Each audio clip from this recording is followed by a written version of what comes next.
Oba! Edson X, grande Edson X, beleza? E aí, Patrick? Como é que tá?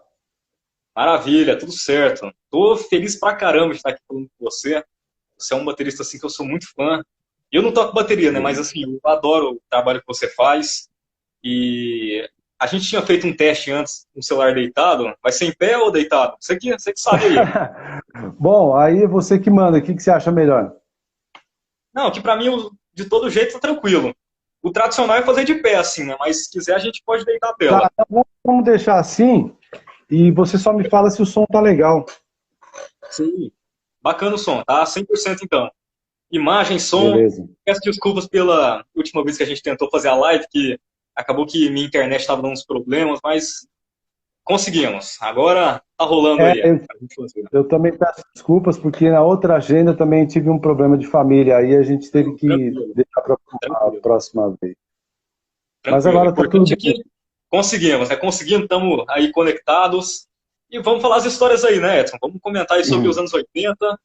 E, enfim, como é que tá as coisas aí com você nesses tempos de isolamento, pandemia? Como é que tá as coisas aí? Bom, eu sou um cara assim que eu não.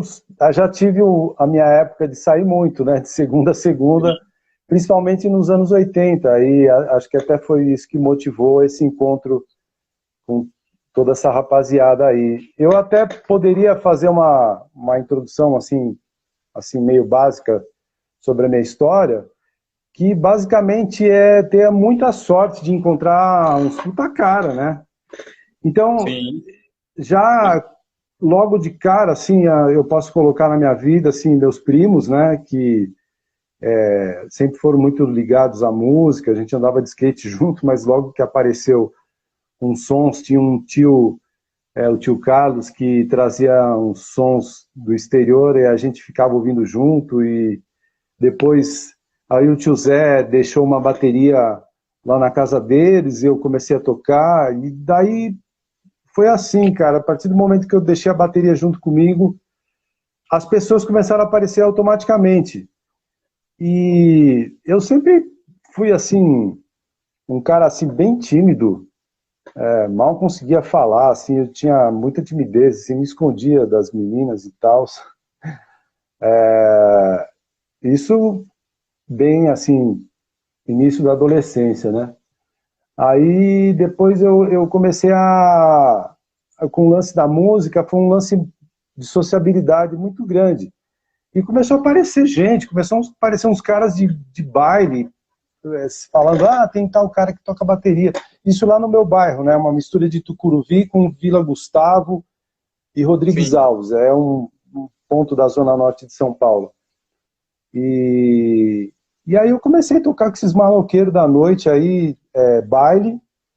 Depois teve esse lance de conhecer um pessoal ali da zona norte através do Akira, que falou, pô, eu tô tocando com um grupo que tem um som meio tipo Hermeto Pascoal, assim, instrumental, música instrumental brasileira. Bom, tipo Hermeto Pascoal é bondade, né? Porque era bem colado, os caras eram muito fãs do Hermeto, né? E falou assim, vem lá tocar com a gente, né? Foi, assim, o momento que eu comecei a ficar mais próximo do Akira. E Sim, depois, sim. com o Akira, ao mesmo tempo, corria coisas paralelas, né? Por exemplo, esse lance com o meu primo Theo Werneck, que aliás faz aniversário hoje, tudo de bom, primo, parabéns, tudo mais. Pois é, parabéns aí pro Theo Werneck. Que o pessoal sempre fala dele aqui, eu sempre escuto esse nome, Theo Werneck, aqui nas lives. Então, e aí foi muito legal porque a gente começou a fazer umas experiências, porque ele tinha uma performance chamada Grafite Efêmero que ele apresentou na FAAP. E eu lembro que a primeira foi dentro de uma sala de aula da FAAP e eu estava com um surdo, um China e uma TR 909 da Holland, se não me engano, que a gente pegou emprestado. E foi muito interessante porque a gente pegou, tinha que improvisar junto com a performance dele. E não sabia muito o que ia acontecer, sabia como começava, sabia como terminava. Tinha que terminar, pá, assim, o cara meio que quebrando as lâmpadas e tal. E, cara, isso foi bem início dos anos 80. E foi incrível, foi uma baita apresentação, assim, deu um super resultado, o cara ganhou nota 10, mas foi genial mesmo, foi um puta trabalho legal. E aí a gente resolveu fazer mais coisas. Aí deu um link também, porque eu já começava a fazer um som dentro de casa com o Marcos, o Marcola, e com o Márcio Hermes. Que eu falei, nossa, minha casa é tão frequentada, né? Quantos amigos que eu tenho, né? Um cara tão fechado que nem eu, de repente, tantos amigos aparecendo, né? Depois eu fui descobrir que era por causa das minhas irmãs, né? Porque o baixista casou com a minha irmã Dalva e o guitarrista casou com a minha irmã Regina. Depois eles se separaram e tal, mas tudo bem. E eu tocava, fazia um som com o Marcola e com o Márcio. Aí teve esse lance da performance do Theo Werneck, a gente, começou a tocar nas performances do Theo Werneck. E o lance era tão especial, tinha aquele lance meio mântrico de fazer um som e viajando naquela parada da performance, de improvisação e tal e tudo mais. E tinha ritmo eletrônico também programado, eu tocava em cima. Sei que a gente fez umas performances assim nos lugares incríveis, assim, a gente nem imaginava como é que isso podia acontecer. Bom, dessa união aí com esse trio, baixo, bateria e guitarra, com o Márcio Hermes e o Marcola, Marcos Tomé, já era a cozinha da Banda Gueto. Aí, ao mesmo tempo, vai vendo, né, as coisas foram assim, ao mesmo tempo teve o Akira, que também tocou em algumas performances, se não me engano, Miguel Barella também tocou. Miguel Barella no Gueto? Não foi no Gueto, ainda na performance do Theo Werneck, do Grafite Efêmero. As coisas começaram assim, ter uma turma que andava meio junto. Se você imaginar a área de Pinheiros, por exemplo, nos anos 80, Cardeal Arco Verde, Teodoro Sampaio, todo mundo se encontrava assim, era Ira, Mercenárias, Smack, Cabine C, aí a Banda Gueto ainda praticamente não existia. E aí o que aconteceu? Teve um show do Akira S que o Akira convidou o JC para cantar uma música, porque ele percebeu, o Júlio sempre estava meio andando com todo mundo por ali também, no Carbono tinha 14, cantado, tem um conhecimento bem grande da música pop e tal. Aí o Akira, com aqueles lances de convidados especiais dele, pegou e chamou o JC para a parada. E aí, cara, foi foda, assim, porque assim, a gente sentiu, falou, pô, além de um amigo, é um cara que você vê que tem um carisma, que tem um talento para fazer um som ao vivo. Pronto, tava lá os 4 garotos da Zona Norte, a gente era tudo amigo ali. Nessa época eu já estava morando em Santana. Então era Márcio, Marcola, JC de Som X. E a gente começou a compor, foi quando a gente fez as 5 primeiras músicas. Eu lembro até de um dia estar ensaiando no estúdio do... Quem mesmo? Eu não lembro que estúdio que era. Bom, eu sei que dali a gente nem praticamente tinha um repertório pronto, a gente já foi tocar no Rose Bombom. Foi a estreia da banda com 5 músicas. Foi tão legal que eu acho que a gente teve que tocar todas as músicas de novo. O que aconteceu? Naquele momento, eu tinha mais tempo para fazer as coisas. Eu era um cara que estava começando a minha vida como músico profissional e tinha o Akira, que é um cara que eu conhecia, que eu continuava tocando na Akira S, o Gueto, que estava iniciando, e o Akira, que novamente me chamou para uma experiência, que era, voluntário, está com uma nova formação aí, tem um baterista que não está rolando muito lá, você não quer ir lá fazer um teste e tal?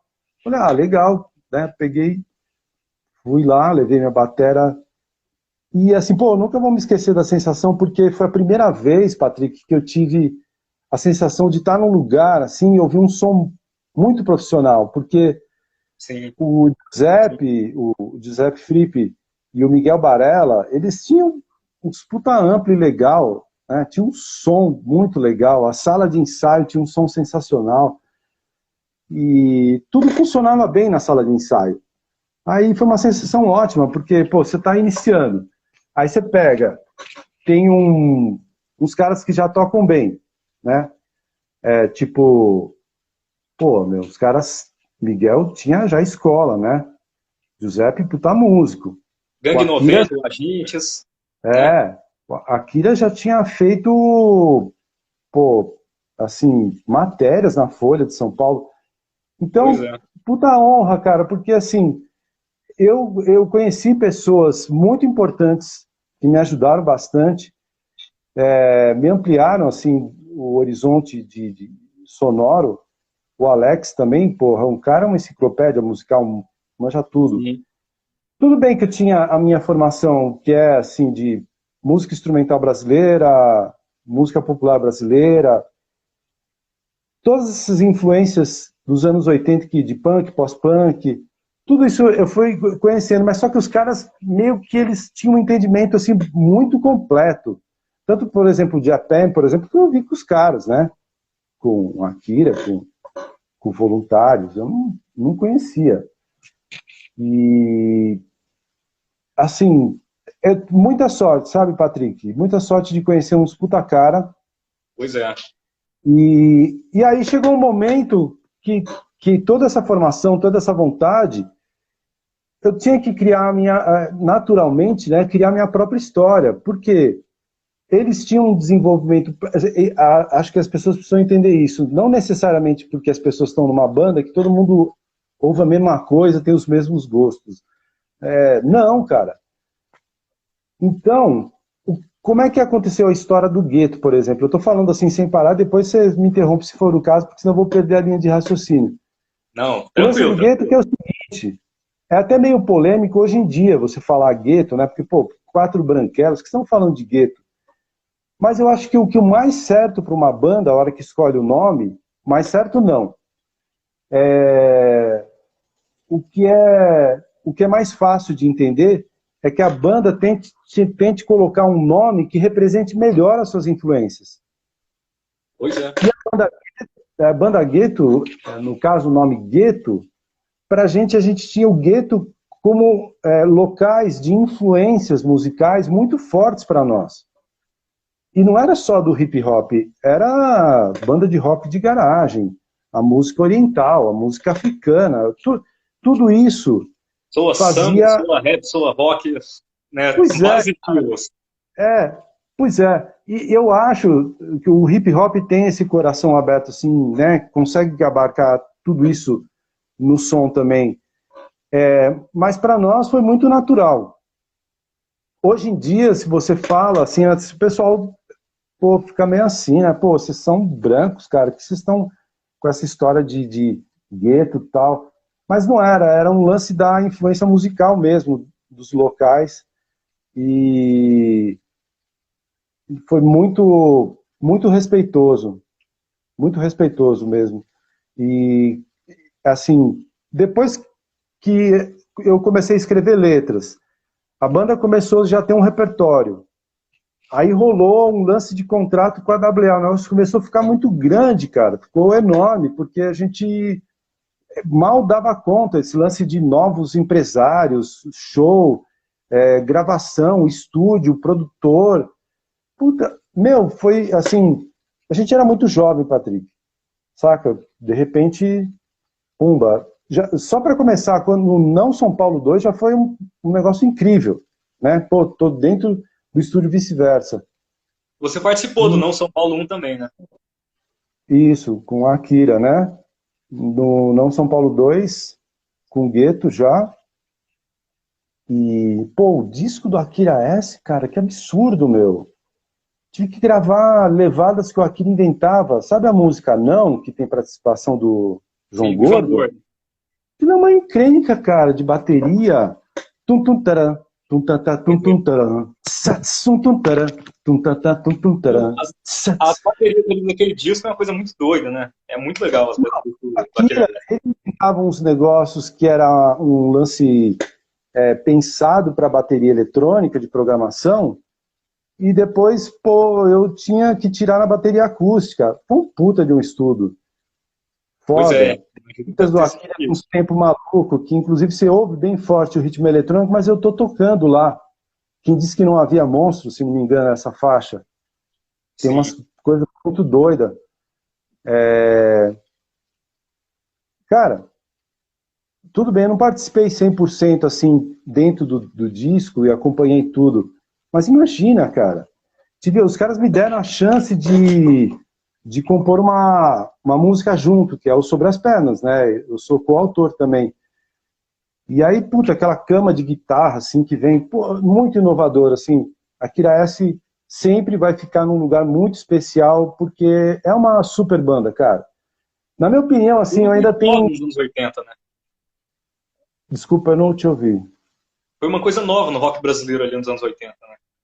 Ah, com certeza. Eu acho que é uma coisa nova meio que sempre, cara, porque eu não consigo ver como datado, porque tem umas influências tão particulares, né? Pois é. Você não consegue dizer hoje em dia, né? Porque, putz, meu, tem lo-fi, drum machine, tem Word, tem solo do Hoger. É um absurdo. Aquele disco lá realmente é um clássico. Pois é. Na mesma época, Patrick, eu já comecei a fazer um lance de composição com a banda Gueto, que eu nunca tinha mexido com isso assim diretamente, né? Eu sempre participei de bandas, mas nunca mexi diretamente. Foi legal, por quê? Porque no Gueto tem um lance muito de comunicação direta, com o lance do pop. O pop, aquela comunicação direta, o groove, né? E acho que nesse ponto a gente já tinha um pouquinho de diferença, se não muito, né? Porque eu também acho que o Estação Primeira ele tem umas coisas meio malucas lá, se você pensar bem. Para um disco de música pop, o disco tocou quase inteiro na Rádio 89 na época, mas era um disco, cara, com muitas participações interessantes, Raul de Souza, né? O Tino Vicente fez um trabalho fantástico também de programação de emulator.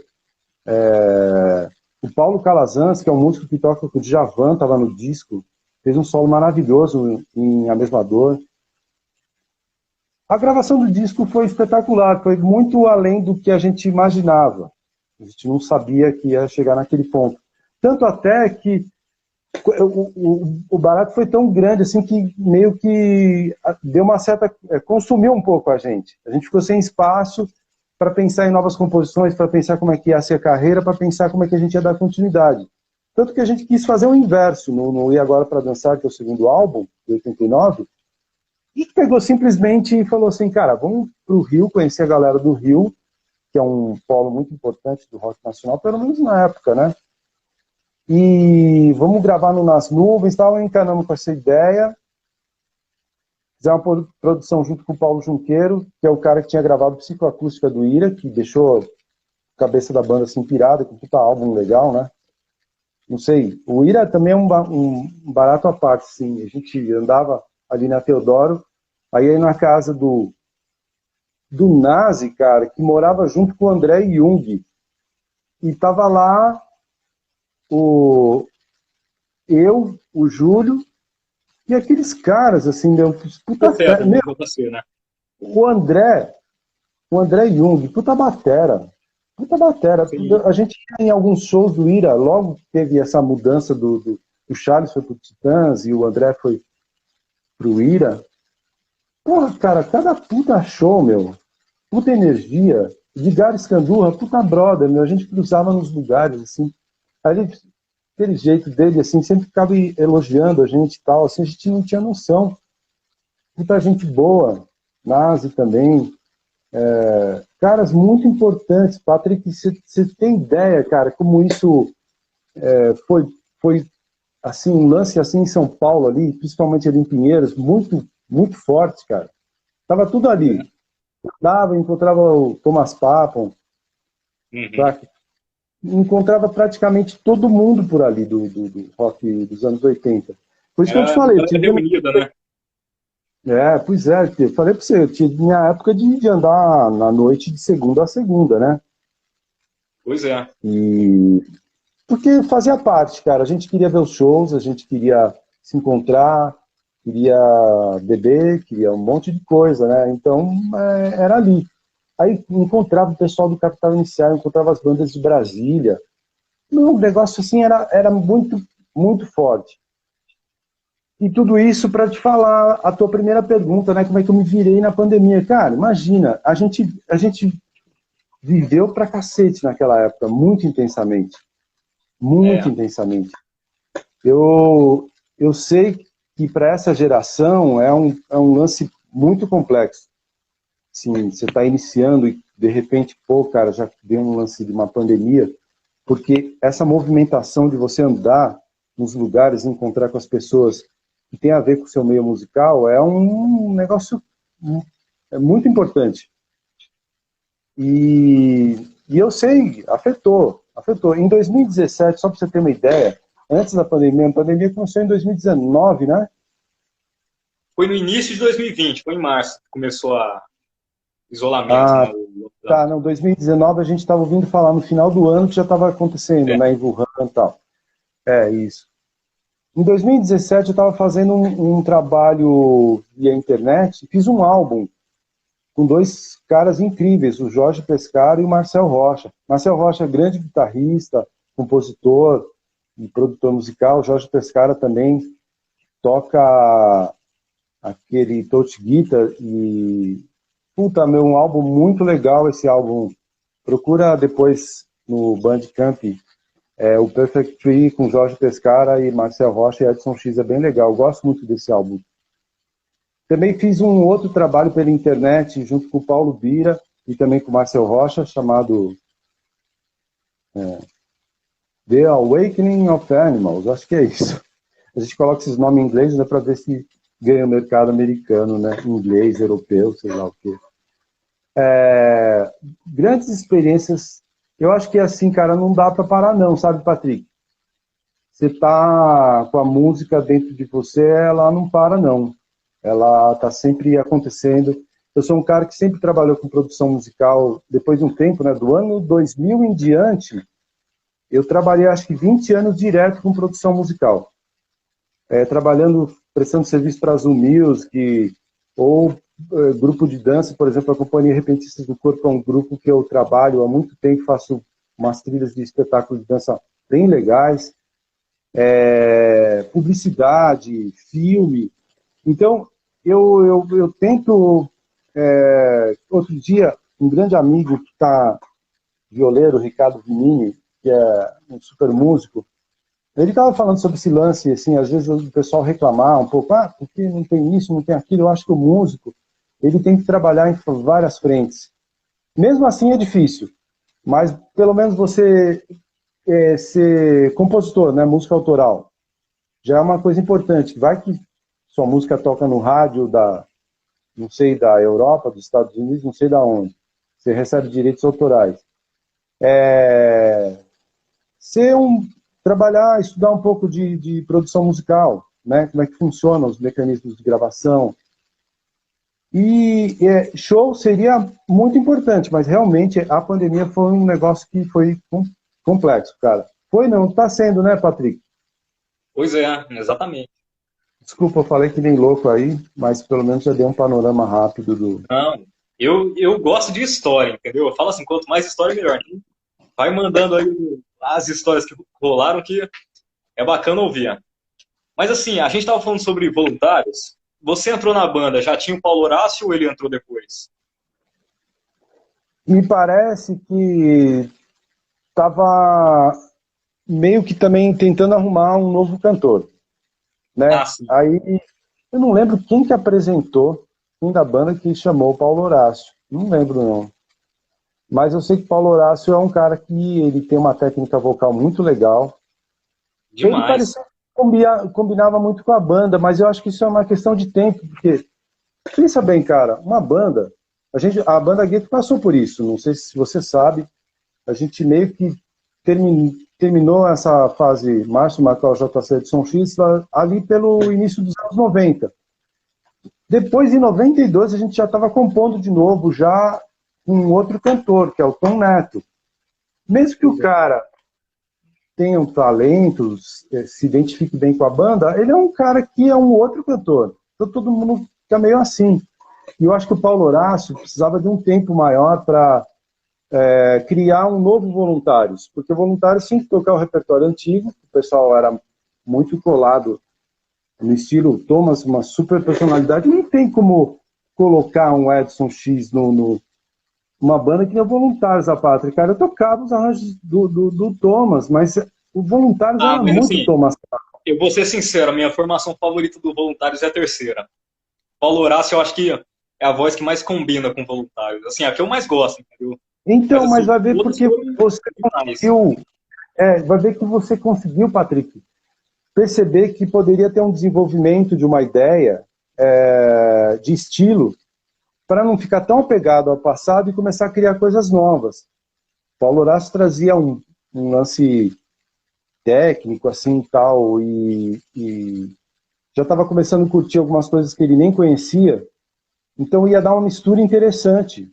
Ia dar uma mistura interessante. Eu estava começando a me soltar, porque tinha aquele fantasma, assim, porra, meu, tô pegando os arranjos do Thomas Papa e tal, né? O Akira ficava me zoando, né?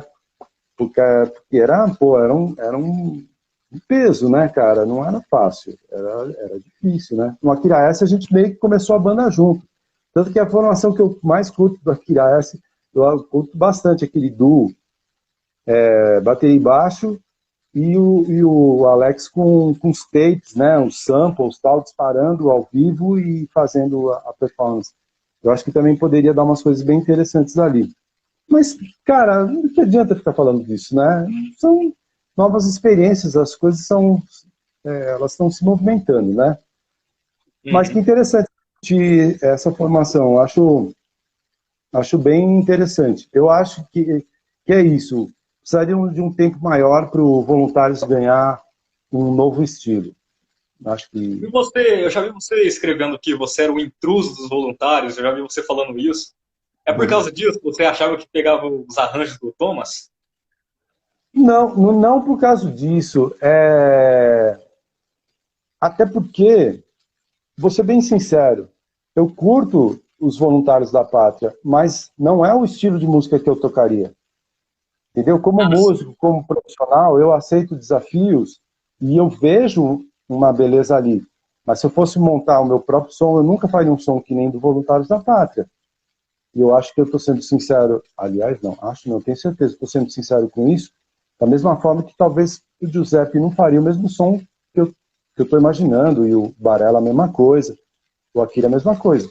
Mas dentro daquele universo ali, eu tentava cumprir da melhor forma possível. Mas, cara, o Thomas é o compositor daquela banda. Perdeu duas pois é. coisas, o baterista, né, e perdeu o letrista da banda. Acho que foi, assim, a sobrevivência do Voluntários para uma segunda formação. Você falou terceira formação, né? Terceira, isso. A Porque primeira é qual que com é o Guilherme Snardi, o Maurício e o Minhoca. Isso. Aí depois teve com o Nazi, o Thomas, né? E para mim Sim. eu acho que O essa Gaspo. formação clássica, o Gaspa. Aí depois a gente, assim, acho interessante você ter falado, respeito a sua opinião, mas eu ainda acho que o Voluntários é aquela formação clássica. E o Akira, aquela doideira, ele foi mudando formação a cada momento, ele ia criando coisas novas, né? E sempre coisas interessantes. Realmente, assim, a formação clássica do Voluntários realmente é essa do disco, né, que tem muitas fotos dessa formação, realmente essa acabou sendo a formação clássica, né, mas assim, a minha favorita mesmo, que eu adoro, é a terceira, né. Tem um vídeo de Cadê o Socialismo, que a banda tá tocando na praia, assim, eu adoro aquela versão, é muito legal. Uma pena que não tem mais registro dessa terceira formação, né, mas acho que o Miguel falou que tem algumas coisas que ele pode acabar soltando. Mas enfim, isso Isso aí é rola. uma lei, né? Ele tem até composições novas que eu não lembro, cara. Não lembro. Simplesmente não lembro. Uhum. Não, tô no 4 canais, tô mixando, tô masterizando, blá, blá. Não lembro, não sei do que se trata. Não, eu simplesmente não lembro da gente ter feito, cara. Olha só. Que coisa louca. É muito legal isso, porque acho que ao longo do tempo deve ter umas lost tapes aí, umas músicas perdidas aí, que deve ser um material bem interessante. Ah, Pois é. só, teve uma época também que fiz um som bem doido, eu, o Akira e o Ciro Pessoa. Você ficou sabendo disso? A gente fez Sim, uma sim. apresentação Eu esqueci, qual no... que era o nome da banda? Eu fugiu da Tinha memória. nome? Eu Tinha acho que eu li nome? em algum lugar, eu li em algum lugar o nome dessa banda, que era você, o Aquilo e o Ciro. Mas eu não Não tô sei lembrado. não. Tinha nome, cara. Não sei não. Eu lembro de... Eu lembro que tinha umas coisas muito interessantes, assim. Sabe esse início do Material, do Bill Lazor, que era um Quem? pós-punk, assim. O produtor Bill Lazor é o cabeça do Material, né? Que é uma banda do... Acho que o primeiro álbum, se não me engano, 77. Bom, o Akira e o Alex vão me corrigir aí. Mas a gente tinha essa influência, né? E, mas alguém vem e fala pra gente, pô, parece isso, né? Porque as pessoas têm essa tendência. Só que o Ciro inventava uns trecos assim da cabeça, não tinha uma letra, era uma coisa inventada ali na hora.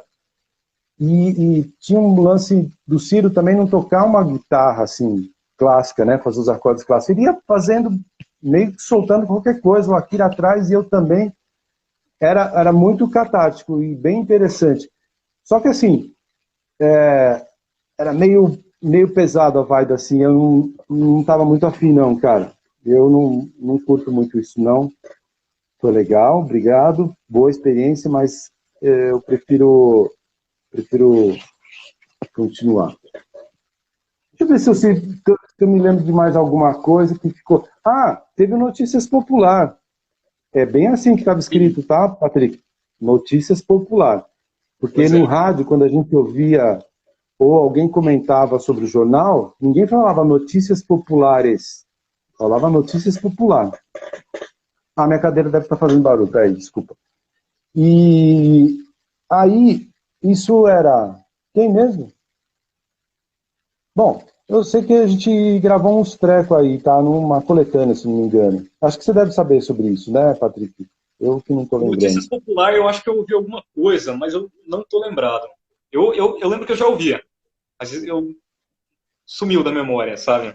Depois da live eu vou procurar. Eu vou procurar, porque eu lembro que eu já ouvia essa banda. Mas enfim, depois da live eu vou procurar o som.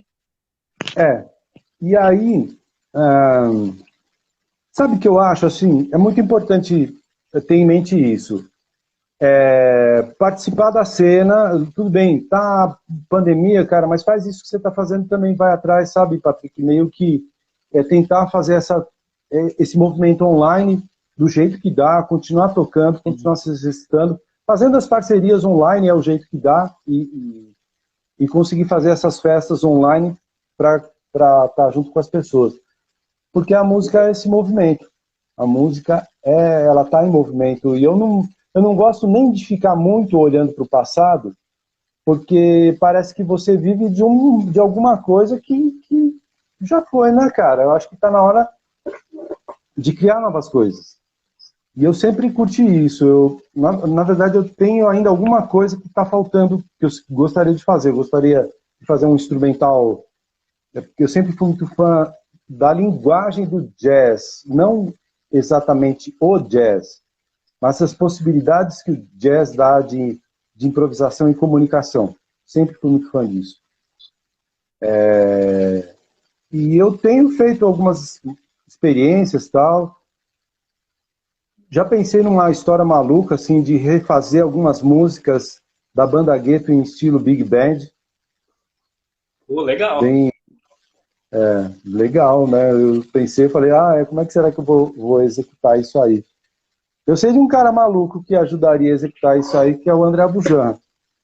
Mas, por incrível que pareça, eu sempre ouço, por causa da levada, eu sempre ouço qualquer... Por exemplo, Borboleta Psicodélica é uma música, se você pensar bem, se você tocar em Big Band, fica perfeito, põe a metaleira, né? Pois é. Pô, perfeito, né? Ela funciona. Mas as pessoas geralmente têm muito carinho pela época, pela forma como está lá. Por isso que eu te falei, o lance de voluntários é perigoso mexer, porque tem uma questão emocional que é muito forte para as pessoas. As pessoas veem aquilo como uma coisa meio intocável. Tanto quando você muda um músico dentro de uma banda, pode ser pode ser um negócio, um terremoto. Sacou? Verdade, verdade. E você pode ver na história da música, tem vários casos, assim, e tem aquelas tretas, né? Tal cara cantava mais que o outro, que não sei o que lá, depois que a banda entrou esse, não sei o que lá. Sempre tem essas coisas, mas no final das contas, existe essa liberdade, às vezes a banda tem que andar e um cara não está andando, você tem que seguir em frente, ou não. Ó, por exemplo, quer ver? Essa formação nova da Plebe Rude com o Clemente é perfeita, cara. É uma puta banda muito legal. Eu gostaria de ouvir mais coisas novas, mas assim, o Clemente que é um puta de um artista, né, o Clemente, né? Ele manda bem na guitarra, manda bem no gogó, fez o casamento perfeito com o Felipe, e assim, como de novo, assim, não é o estilo de música que eu mais gosto, mas é perfeita a banda, toca muito bem ao vivo. Então é isso, cara, ou a banda fala assim, não vamos conseguir porque, pô, só aquele cara podia fazer isso. Não, às vezes dá certo. Né? Por exemplo, o Jander, né, que tocava na Plebe, ele era bom, mas assim, o Clemente é fantástico na Plebe Rude, né? Tá muito legal também. Ah, tá. Eu não lembrava do nome dele, Patrick, mas eu achava o Jander fantástico. Sério. Por isso que eu lembrei desse lance da Plebe Rude, porque o Jander fazia um lance vocal com o Felipe, com aquela voz mais grave, que era imbatível, cara, uma puta combinação. Fora que o cara era a persona dele toda era muito verdadeira. Era e é, né? Não sei o que ele foi fazer. O Jander hoje está mexendo com fotografia. Em outras bandas pelo Brasil, aí tem coisas muito legais, né, Patrick? Pois é. Aliás, onde você está mesmo, Patrick? Você não é de São Paulo, né? Você é de outra região, né? Uberlândia.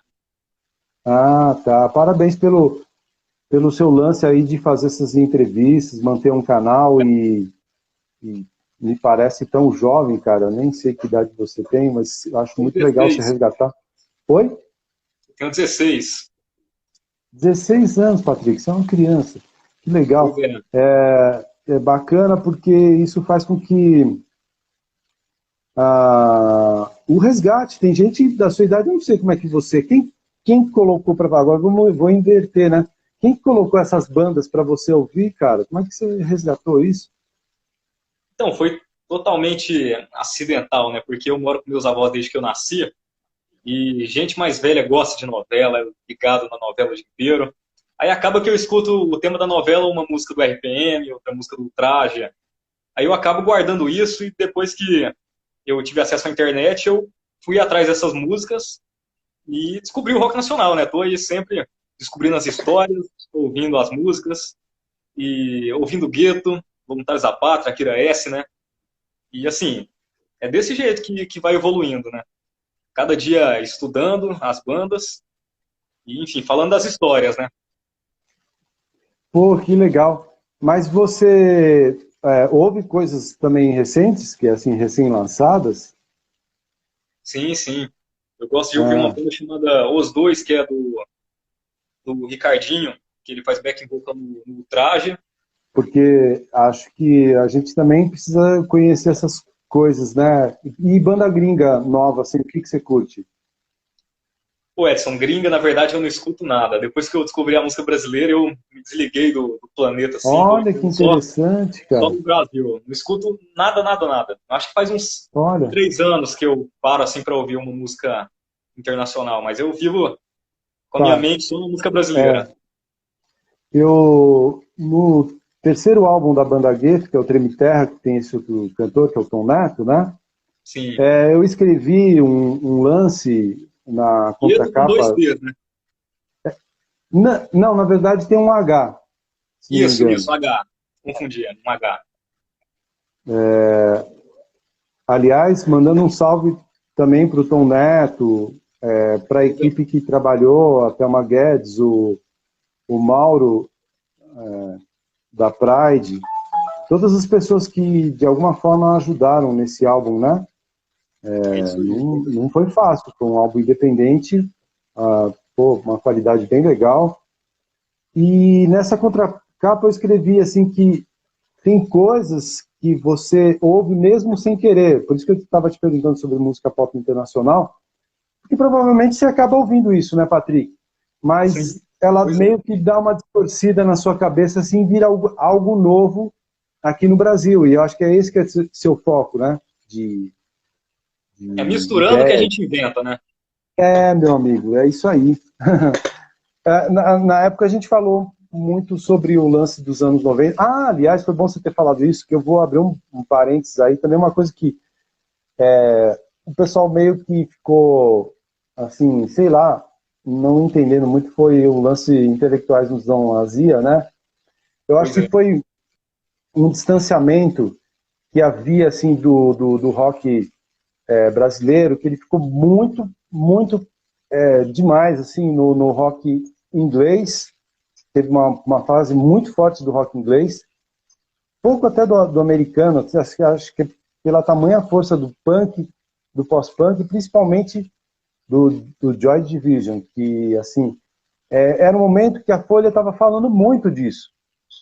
E de uma forma muito intelectualizada, e isso meio que monopolizou o discurso dentro da mídia.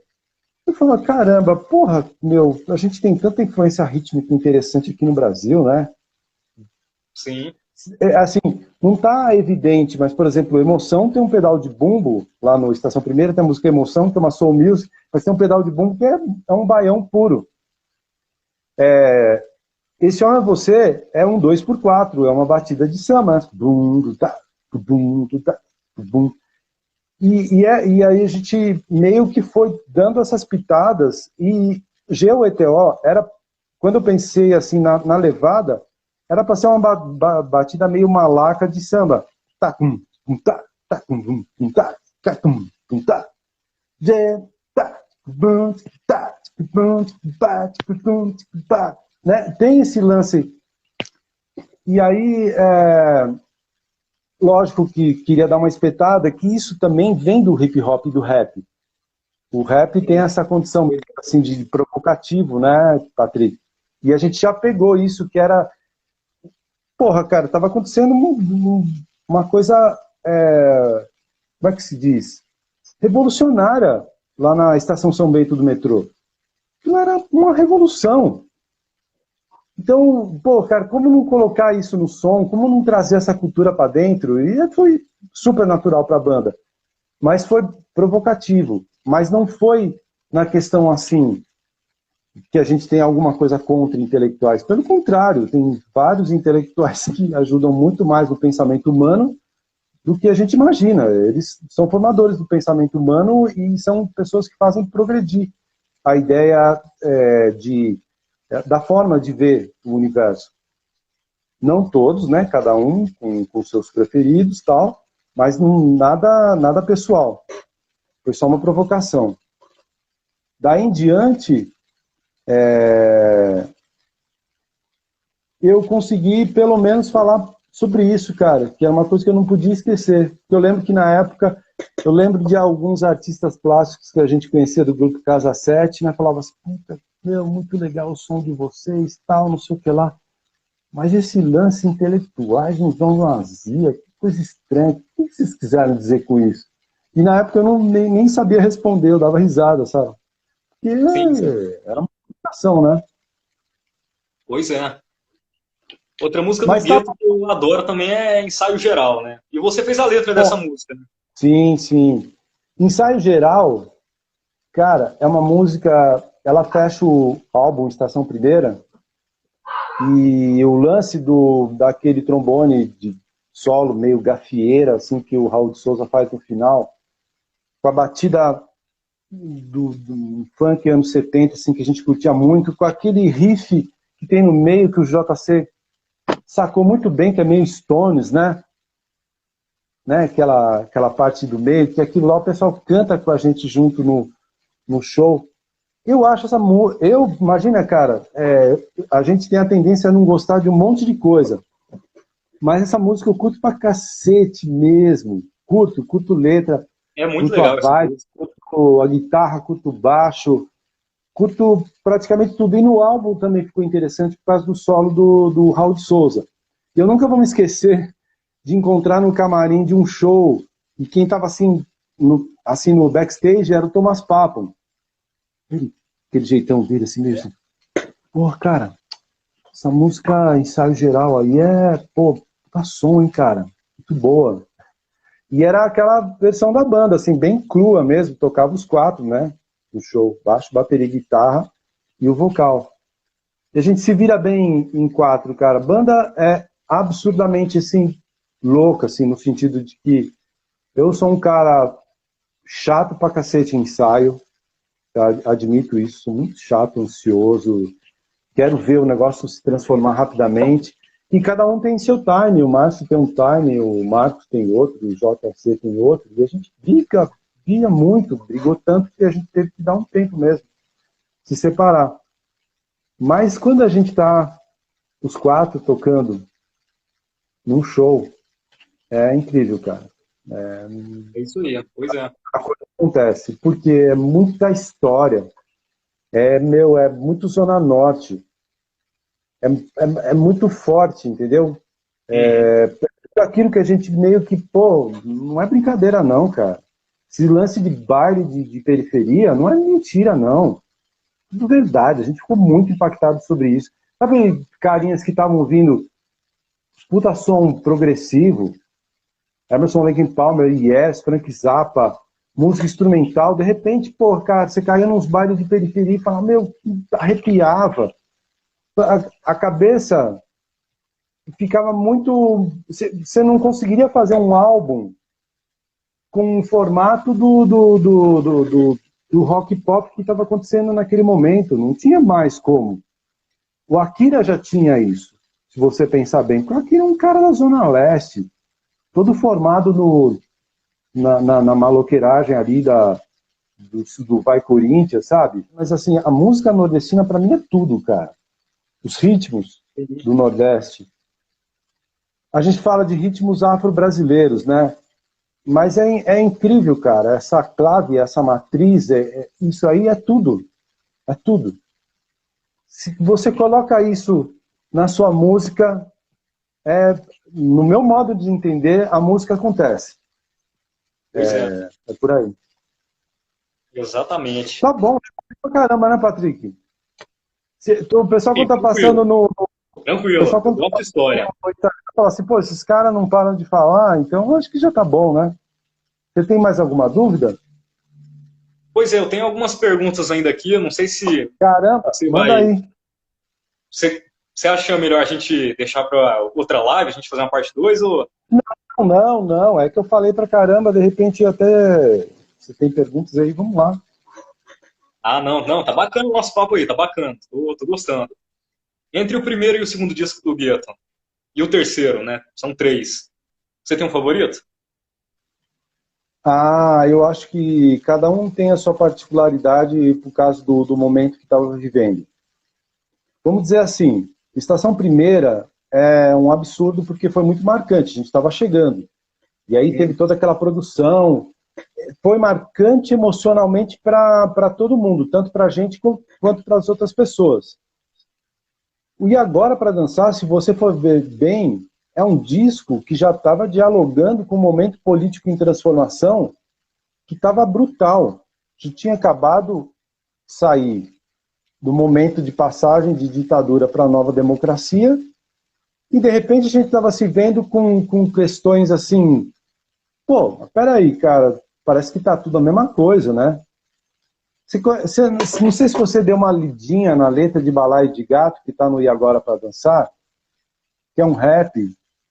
Essa letra ela é muito emblemática, porque naquele momento, quando a gente colocou o nome E Agora para Dançar uma interrogação, era porque tudo que a gente vinha fazendo era festivo, era alegre, era funk, energético, e a gente falou, puta, cara, e agora para dançar? Porque o ambiente, o contexto social, a política, realmente dá aquela chapada, dá aquela sentida. E o nosso universo musical de gravadoras também foi transformado. As gravadoras estavam cheias da grana até o final de 86 e estava se abrindo para contratar e experienciar novas bandas. De repente, cara, com um novo plano cruzado, assim, tudo mudou. Começou a dar uma outra caminhada. Mas mesmo assim, eu acho um álbum interessante no sentido dele ser o oposto de Estação Primeira, zero assim, como é que se diz? Porque não tem participação. Tem o Valdir de Carvalho, que entrou tocando teclado, e o resto da banda fez tudo junto com o Paulo Junqueira no estúdio. O André Midani também, que é filho do Midani, também trabalhou algumas coisas, engenharia de áudio com a gente. Mas é um álbum bem cru, mas tem algumas músicas bem interessantes. Eu gosto muito da música Alma, por causa de ser uma soul music. Respeito é uma letra do Arnaldo, né? Arnaldo Antunes. Respeito é uma música muito legal, atemporal. Letra do Arnaldo Antunes. Eu lembro que na época o Arnaldo Antunes deu, sei lá, 2 letras para a banda, uma outra que eu não lembro qual que é, virou um puta sucesso. Respeito, assim, teve o nosso sucesso guardadas as proporções, né? No show funcionava super bem, tocou pelo Brasil afora. Mas a banda nunca chegou a ser um estouro, assim, tá? Sabe, o Banda Gueto tá estourado. Não, nunca aconteceu isso. A música que foi pro rádio, você sabe bem, foi uma tentativa assim, será que a gente consegue fazer um pop mesmo que converse com as pessoas, assim, diretamente? Essa foi uma coisa que a gente tinha. De repente a gente está fazendo um som que é muito inovador e de repente a gente está conversando. Ali já existiam certas bolhas, né? Rádios alternativas, né? A 89 na época era uma rádio mais alternativa. A 97 lá do ABC também. Pô, beijão, Adriana, que é nossa grande amiga. A Adriana, que está trabalhando na UOL hoje em dia, ajudou bastante a gente. Muita gente ajudou a gente, mas só que a banda era até uma coisa assim, era querida por esse nicho, né? A rádio lá do Rio de Janeiro, como é que chama lá, a maldita lá? A Fluminense, né? Rádio Fluminense? Eu não me lembro o nome. E depois, aí, logo que saiu o álbum Estação Primeira, veio a rádio Estação Primeira lá de Curitiba. Imagina, né? A rádio não só usava a vinheta Estação Primeira, que era uma música nossa, como tocava quase o dia inteiro o álbum Estação Primeira. Então, a gente ficou assim, meio no nicho, assim, não caiu muito no gosto popular, e a gente tinha isso como um desafio, essa comunicação, porque o pop também é a comunicação. Se você pensar bem, Patrick, não sei se você concorda comigo, mas dentro da música pop que tocava em rádio, que já era uma música já estourada, tipo Paralamas, Titãs, acho que o Ira ainda nem tinha começado a dar um estouro mesmo, mas quem que é Titãs? Paralamas, o Ultraje.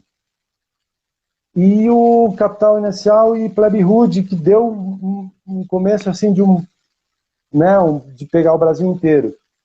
Cara, a gente não tinha nada parecido com isso. E aí parecia que era uma banda meio paulista, né? Aquele sotaque assim, meio fechado, né? A música GeoETO ficou muito marcante, né? Então, foi um lance da gente tentar se comunicar com o Brasil inteiro. E aí a banda faz isso, a banda dá uma guinada. Pô, vamos tentar se comunicar mais. E aí o terceiro álbum, quando entrou o Tom Neto, foi uma mescla disso tudo. A gente não pode se afastar de qual é a nossa essência, mas vamos continuar nessa pegada da comunicação também. E, sei lá, tem hora que a gente acerta, tem hora que a gente não acerta, né? Ou o que é acertar, o que é errar, né, Patrick? Pois é.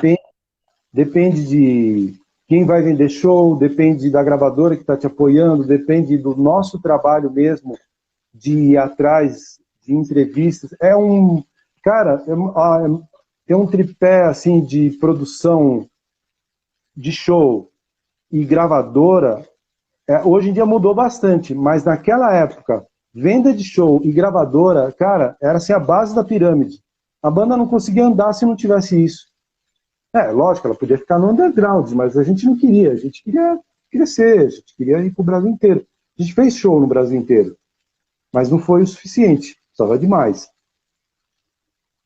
Mas é uma boa experiência. Eu acho que a gente foi muito imaturo em determinadas coisas, principalmente porque a banda, em 6 meses, tudo aconteceu. 6 meses que eu digo assim, a gente começou a ensaiar, criou umas 5, 6 músicas, daqui a pouco a gente já estava praticamente dentro da Warner, uma puta gravadora. Foi fazer 9 músicas e gravar o álbum. Não tinha mais nada, não tinha repertório sobrando, cara. Foi tudo muito rápido. Exatamente. Mas, Patrick, que senão eu vou ficar falando aqui. Pois é, agora eu vou fazer a penúltima pergunta, só para a gente ir finalizando o nosso papo. Vou fazer a penúltima. Como é que foi Quem teve a ideia de fazer a volta do Pietro em 2017? Né? E com o JC, né? Patrick, eu vou só dar uma correção. Teve algumas voltas, né? Porque acontecia de que tinha alguns projetos de alguns lugares que era muito interessante e era uma sensação muito boa entre o que a plateia, o público da banda queria e a condição técnica que tinha para isso. Então a gente ia lá, ensaiava, ia, por exemplo, para um show do Sesc. Então o que aconteceu? Aconteceu, se não me engano, 2004, já faz um tempo, hein? Pois é. Ano num Sesc.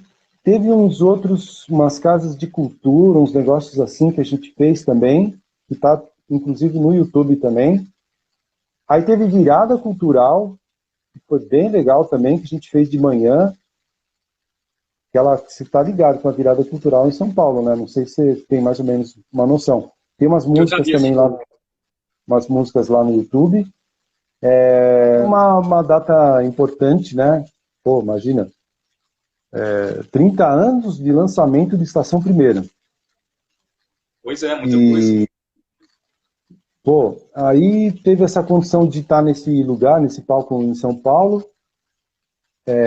Teve participações especiais bem legais, né? O Tabernacle, o André Abu. Teve mais gente, cara, mas eu não consigo lembrar, não. Teve o Hans, Hans Z, que tocou teclado durante o show inteiro. Super show, cara. Maravilhoso, assim, uma puta plateia, amigos, amigas, familiares, fãs. Foi sensacional. Puta show. Também tá no YouTube. Bem legal. Fez estúdio show livre, né? Teve estúdio show livre com o Clemente também, que eu não lembro, isso foi antes, Patrick? Não lembro, acho que foi, né? Foi, até que a gente acabou fazendo chamada. Que a gente estava com a intenção de fazer esse show. Se não me engano. Acho que foi antes. A gente estava com a intenção de fazer esse show. Mas no final das contas, aquelas coisas, cara. Banda é bem legal. É uma coisa super legal. Mas aproveita enquanto você é mais jovem, cara. Porque os caras vão ficando velhos, vão ficando chato pra caramba, entendeu? Todo mundo. Leva um outro tipo de vida, tem outras necessidades. Tudo é meio complicado, entendeu? E também, como é que você vai parar uma vida que você já tem de adulto, que você tem um monte de compromisso, para se dedicar a uma banda, se você não tem certeza de que aquilo vai ser um retorno oficial? Porque uma banda necessita de muito ensaio, necessita de dedicação full time, cara, para tudo. Para passar de show, para entrevista, para tudo. Então, nem sempre é possível. Imagina, cara, pensa bem, né? Os caras estão lá com mais de 50 anos, né? Então Sim. Um momento. Eu acho que foi bom. Foi um negócio legal, assim, de deixar um registro. E isso tá lá pronto, né? Para ficou marcado, né, registrado, pelo menos. Isso é legal. Pois é. Agora, a última pergunta, eu prometo que é a Opa. última. Tem algum plano aí de rolar mais alguma reunião do Gueto para depois da pandemia, ou rolar algum show? Ó, cara, eu vou dizer uma coisa para você. Eu acho, sinceramente, que a banda deveria ser uma coisa, tipo um ser à parte. A banda é aquilo lá, baixo, bateria, guitarra e vocal. Pode ter até participações especiais e tudo mais. E esse ser à parte é o ser à parte que tem uma questão emocional com aquilo que foi composto, com o público que ama aquele som, que curte, que vai junto, que respeita. Quando a banda começa a se ver, e isso eu não estou tirando a minha maneira de ser, não. Eu sei que eu quando estou ensaiando, eu sou bem louco, bem doido.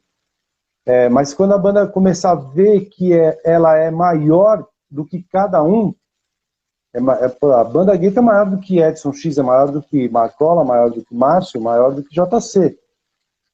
Então, quando houver condições, palco, condições da gente pagar ensaio e conseguir fazer um bom show para as pessoas, eu acho possível.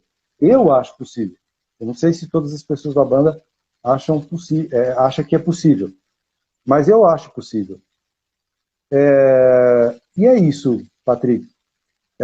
Não é no sentido assim, agora a gente vai voltar, vai criar músicas novas. Porque a gente tentou fazer isso. Não sei se você foi no YouTube e ouviu. A gente tem Abra os Olhos, que é uma pré-produção que está lá, que Sim. eu acho bem legalzinha. 2017, se não me engano. Eu coloquei lá. Tem a música Egoísmo de ensaio, que foi feito no estúdio de ensaio. Aí tinha uma terceira também que a gente tocou no último show no Sesc Belenzinho. Isso. A gente fez o Sesc Belenzinho em 2014, na Comedoria, que foi um puta de um show. Acho que tinha umas 500 pessoas, se não me engano. Um puta show legal. Fantástico. E o último que foi no teatro do Sesc Belenzinho, com a produção da Rutinha. Rutinha que tocou no Akira S, que era do cabine C e tal. Ana Ruth, né? Ana Ruth, linda amiga. Beijo. A banda, assim, se porta da maneira mais profissional e perfeita do mundo, cara. Vai, ensaia, faz um show legal para as pessoas, todo mundo sai feliz, todo mundo sai puta astral bom. É isso, cara. O que mais dizer? Aí quando a gente começa a se encontrar para tentar criar música nova, tal, ensaio, e começa a ter aquelas coisas, mas, cara, você consegue imaginar irmãos juntos dentro de um estúdio de ensaio, assim, por mais de 30 anos? É treta, né, cara? É normal, né? Eu acho que é normal. Totalmente normal, pois é. Totalmente normal, nem precisa de 30 anos, pouco tempo, né? Um que atrasou, um que tá com um tipo de humor, o outro tá com outro tipo de humor, pronto, né? Então, eu não sei não, assim, voltar para fazer música nova eu acho difícil, mas eu espero que cada um consiga fazer alguma coisa musical, porque, pô, são puta músico legal, né, cara? Márcio Hermes tem um swing da mão direita, que poucos caras têm no Brasil. O Marcão no baixo é um cara que ele pode transitar em vários estilos, é um cara que pesquisa timbres. Por um acaso, ainda meu cunhado, e ele tem 2 filhos que são 2 caras que tocam muito bem, e coloca a cabeça do pai para funcionar para coisas muito legais, assim, entendeu? Então, ninguém parou no tempo. JC é um cara que é um cantor diferenciado, ele tem muita influência da soul music, mas ele não abandonou o gosto por determinadas coisas do rock. Susan and the Benches, por exemplo, é uma coisa que sempre... Eu nunca disse isso, né? Mas é uma banda que influenciou pra caramba a banda gay. Olha só, parece que não tem nada a ver, né? Porque eu acho que Susan and the Benches, cara, tem uma coisa que, apesar de estar no contexto do pós-punk e tal e tudo mais, é uma banda que estava olhando para os acontecimentos da música do mundo. Por isso que o som é diferente. Por isso que a formação do Bud, o batera, colocando tambores, uma coisa meio diferenciada, já trouxe um outro sabor para a música dos Banshees, né? Eu acho que isso com certeza cativou a gente. Puta, The Clash, queria falar do The Clash, cara, uma banda que já naquela época já fez vários tipos de misturas. Puta banda, cara. Puta banda. Agora, o nosso universo do rock, aqui o rock no Brasil, conhece muito pouco, tirando, né, com raríssimas exceções, conhece muito pouco de bandas desconhecidas do soul funk, que são sensacionais, e isso para nós era, puta, cara, meio que lógico, lembrando também de alguns artistas nacionais que são fodões, porque conseguiram fazer isso perfeitamente nos anos 70. Então, a gente já foi influenciado por um momento que estava entrando uma revolução do hip hop, de bandas usando ritmo eletrônico, programação de bateria eletrônica. Isso influenciou a banda. Apesar de tudo, a banda Gueto, né, pô, tem até essa... Ai, será que eu falo isso? Polêmica!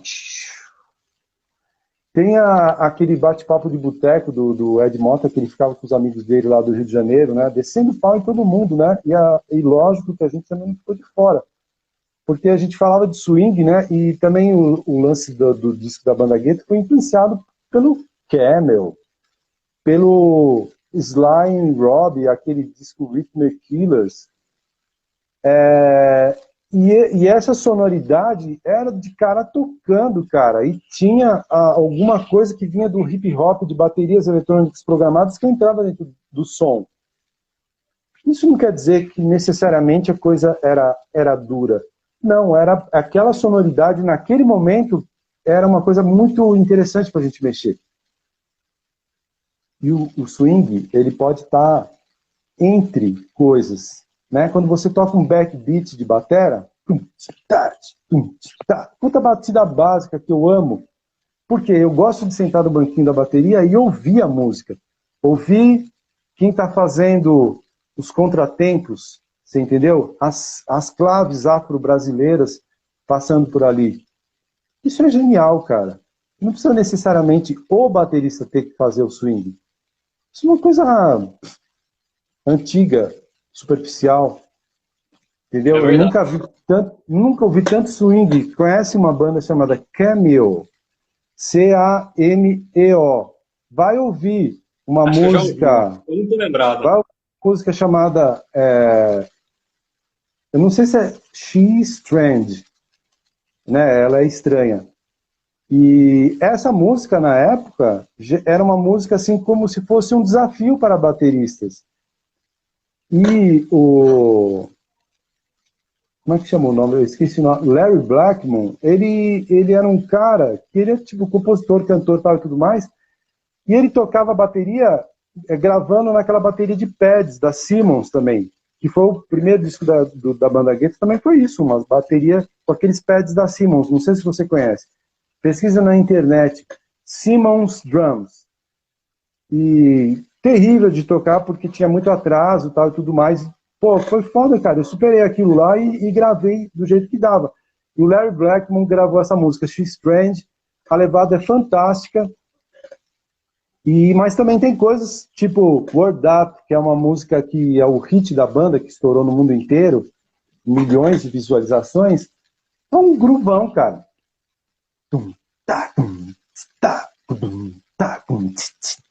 Bem simples, funciona pra cacete, e a música. Então, é isso, desculpa falo que nem louco. Não, que isso, foi muito legal o nosso papo. Obrigado pelas histórias aí, viu, Edson? Foi demais mesmo. E feliz demais por ter falado com você, te entrevistado aí, saber sobre a sua história. E é isso aí. Espero que depois da pandemia eu consiga assistir Márcio Marcola, JC Edson X aí, mandando um som pra gente. Nossa, pode aparecer lá no camarim que você vai ser muito bem recebido. E qualquer show que eu faça também, com certeza, eu agradeço. E agora eu estou me preparando aí para fazer um novo espetáculo com a Companhia Repentistas do Corpo, onde eu faço a trilha original do espetáculo. E qualquer coisa que eu tiver de novidade aí eu passo para você. E eu agradeço essa oportunidade de poder contar essas coisas aí sobre a Banda Gueto, sobre o voluntário, sobre a Kiraes, sobre os projetos que eu participei. Valeu mesmo, Patrick, e parabéns pelo seu trabalho. Obrigado mesmo. Uma honra ter feito essa live com você. Fiquei muito feliz mesmo, viu? Obrigado, Edson. Tamo junto. Opa, abraço. Valeu, tchau, tchau.